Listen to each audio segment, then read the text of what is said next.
Hello students, welcome to pharmacology MBBS. और आज का हमारा छोटा सा टॉपिक है बायो अवेलेबिलिटी, जिसे तुम एक्सप्लेन करके या बड़ा बड़ा लिख के काफ़ी बड़ा भी बना सकते हो। इस पे लॉन्ग क्वेश्चन भी आ सकता है। इसके साथ हम पढ़ेंगे बायो इक्विवेलेंस, जो काफ़ी स्वीट है, ज़्यादा सोचने की ज़रूरत नहीं पड़ेगी। तो स्टार्ट करते हैं डेफिनेशन से। और इसकी मैं तुम्हें 2 डेफिनेशन बता रहा हूँ क्योंकि दोनों इम्पोर्टेंट है और दोनों में समझाऊँगा अभी। तो शुरू करते हैं डेफिनेशन 1 से। सो बायो अवेलेबिलिटी क्या होती है? Rate and extent of absorption of a drug from a dosage form administered by any route. मतलब कोई सी भी रूट से हम दवाई देंगे तो उसके एब्जॉर्प्शन की रेट क्या है और वो कितनी एब्जॉर्ब हो रही है, ये जब हम मेजर करेंगे तो उसको हम बायो अवेलेबिलिटी बोलेंगे। ठीक है, इसका मैं आगे तुम्हें मतलब समझाऊंगा ग्राफ से। अभी आते हैं हम दूसरी डेफिनेशन पे।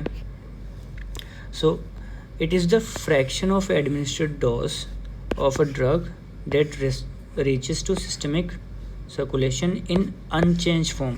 यहाँ पे जो हाईलाइटेड वर्ड्स हैं वो है fraction of drug which reaches to systemic circulation in unchanged form, मतलब बिना बदले। ठीक है, कैसे? हमने इमेजिन करो कि ओरल रूट से कोई दवाई दी, अब वो कितनी ब्लड में पहुंच रही है और कितनी बिना चेंज हुए ब्लड में पहुंच रही है, तो उसको जब हम मेजर करेंगे तो वो होगी हमारी बायो अवेलेबिलिटी। ठीक है, अब मैं समझाता हूँ तुम्हें रेट एंड एक्सटेंट क्यों डिपेंड करता है। इसका हम आते हैं ग्राफ से रिप्रेजेंट करते हैं इसे। तो स्टार्ट करते हैं वाई रेट एंड एक्सटेंट ये ज़रूरी क्यों है बायो अवेलेबिलिटी को समझने के लिए। इमेजिन हमारे पास 2 ड्रग है, ड्रग ए और ड्रग बी।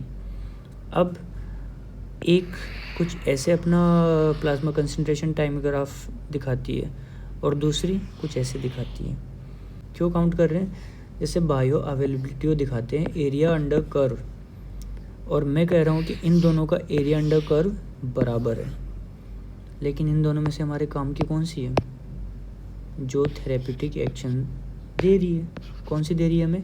ड्रग ए, ये हमें थेरेप्यूटिक एक्शन दे रही है, इसीलिए उसका एक्सटेंट कैसा है और उसकी रेट कैसी है एब्जॉर्प्शन की, तो वो भी डिपेंड करती है बायो अवेलेबिलिटी पे। तो ड्रग भी हमारे लिए यूज़लेस हो गई, क्यों? क्योंकि उसका बायो अवेलेबिलिटी तो उतनी है पर उसका रेट और उसका एक्सटेंशन थेरेप्यूटिक एक्शन से नीचे है, तो इसलिए रेट और एक्सटेंट भी ज़रूरी है। बात करते हैं दूसरी वाली जो डेफिनेशन है उसके ग्राफ की, उसे समझने के लिए। तो उसे समझने के लिए हम डिफरेंट रूट से कोई दवाई देंगे। इमेजिन हमारे पास पैरासीटामोल है, उसे हम इंट्रावेनसली दे रहे हैं या IM सबक्यूटेनियसली मान लो दे रहे हैं, है ना। तीनों रूट से दे सकते हैं कोई ऐसी दवाई, और उसे ओरल टैबलेट फॉर्म में भी दे रहे हैं। तो जब हम प्लाज्मा कंसंट्रेशन और टाइम ग्राफ को स्टडी करेंगे तो जो IV रूट है, जब हम उसको एडमिनिस्ट्रेट करेंगे तो वो अपने मैक्सिमम पे कब होगी? At T0, almost T0। जब हमने उसको इंट्रावेनसली दिया तभी वो अपने मैक्सिमम कंसंट्रेशन पे रहेगी और धीरे धीरे वो डिग्रेड होती होती टाइम के साथ कम हो जाएगी।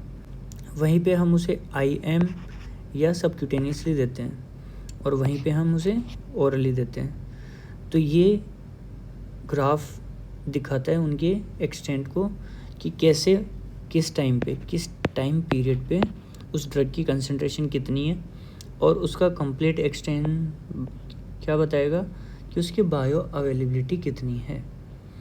तो ये तुम्हें याद रखना होगा कि अगर हम इंट्रावेनसली कोई ड्रग दे रहे हैं तो उसकी बायो अवेलेबिलिटी ऑलमोस्ट 100% है, यानी कि जितनी हम दे रहे हैं उतनी सर्कुलेशन में ब्लड में पहुंच रही है। उसके बाद आता है IM और सबक्यूटेनियसली, इंट्रामस्कुलर और सबक्यूटेनियसली।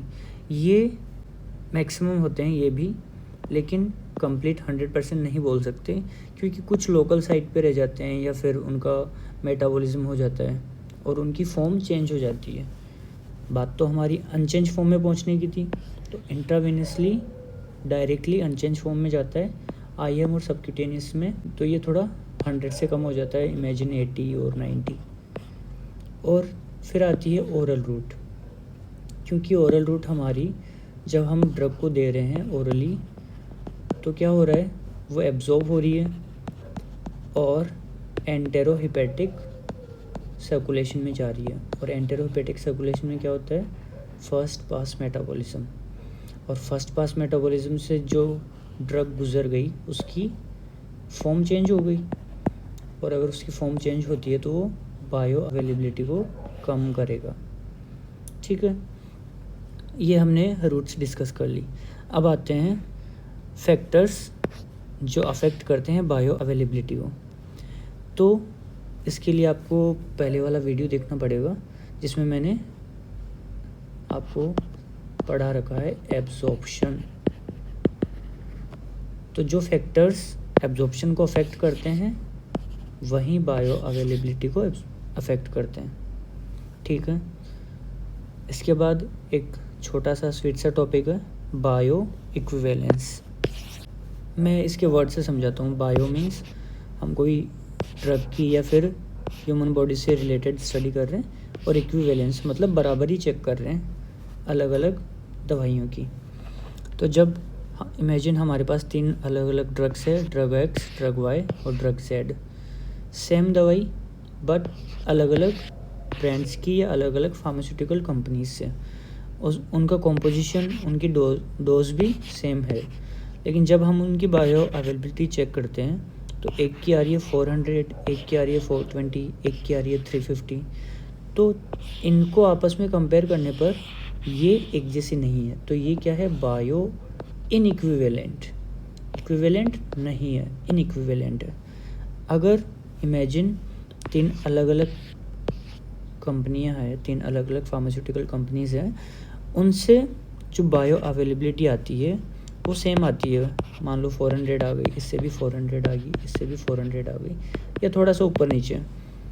और अगर ये तीनों का सेम आता है तो ये ड्रग्स आपस में क्या कहलाएंगी, बायो इक्विवेलेंट। ठीक है, अच्छा, और ये वेरिएशन क्यों आता है? जब हम बात करते हैं कि एक फार्मास्यूटिकल कंपनी की दवाई 400 पहुंच रही है सर्कुलेशन में, एक की 420 पहुंच रही है, एक की 350 ही पहुंच रही है, तो ये वेरिएशन आता क्यों है? Why this variation?